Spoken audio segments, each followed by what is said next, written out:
ঘটনাবহুল ও রাজনৈতিক পালাবলের মধ্য দিয়ে শেষ হচ্ছে 2024 সালের পুঁজিবাজার। বিদায়ী বছরের হতাশাকে পেছনে ফেলে আগামী বছরের দিকে চেয়ে আছেন ক্ষতিগ্রস্তরা। কমিশনে দিচ্ছে ইতিবাচক আশ্বাস।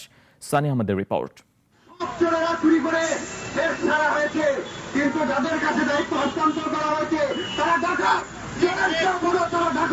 এই সরকারের মাথার উপরে কাঁঠাল রেখে আওয়ামী সরকারের পেটার তারা শেয়ার মার্কেটটাকে ধ্বংস করছে, তার প্রতিবাদে আজকে আমরা মানববন্ধনে অংশগ্রহণ করছি। বর্তমান কমিশন তাদের দায়িত্ব পালনে সম্পূর্ণ ব্যর্থ হয়েছে।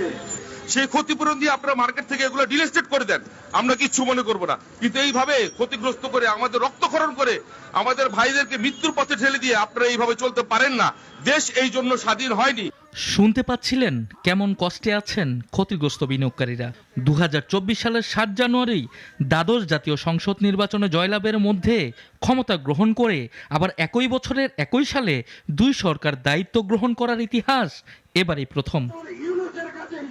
2024 সালে ফ্লোর প্রাইজের বিধিনিষেধ, মূল্যস্ফীতির ঊর্ধ্বমুখী ধারা, মুদ্রাবাজার ও জাতীয় নির্বাচনকে কেন্দ্র করে রাজনৈতিক উত্তপ্ত পরিস্থিতি দেশি বিদেশি বিনিয়োগকারীদের কাছে করে তুলেছে আকর্ষণহীন।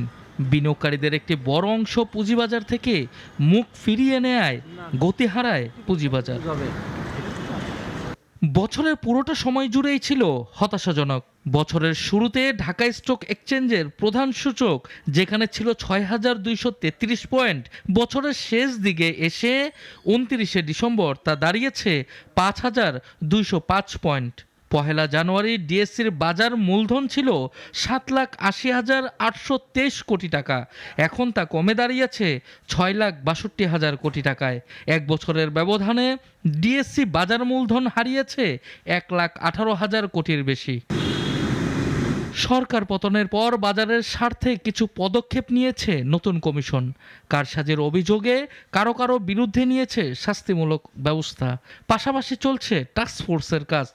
এখন বিনিয়োগকারীরা তাকিয়ে আছেন 2025 সালের দিকে, প্রত্যাশা ভালো কিছু দেখার।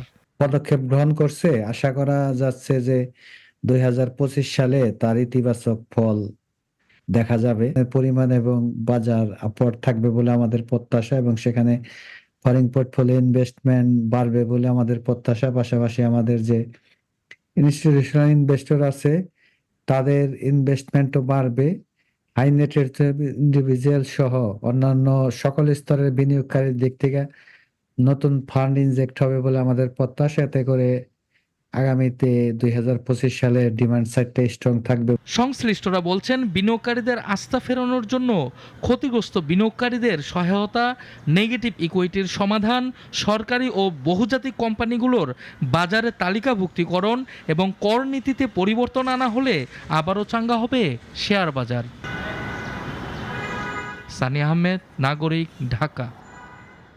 মিলিয়ন অফার ওয়ালটন ফ্রিজ কিনে পেতে পারেন 20 লক্ষ টাকা, রয়েছে কোটি কোটি টাকার নিশ্চিত উপহার।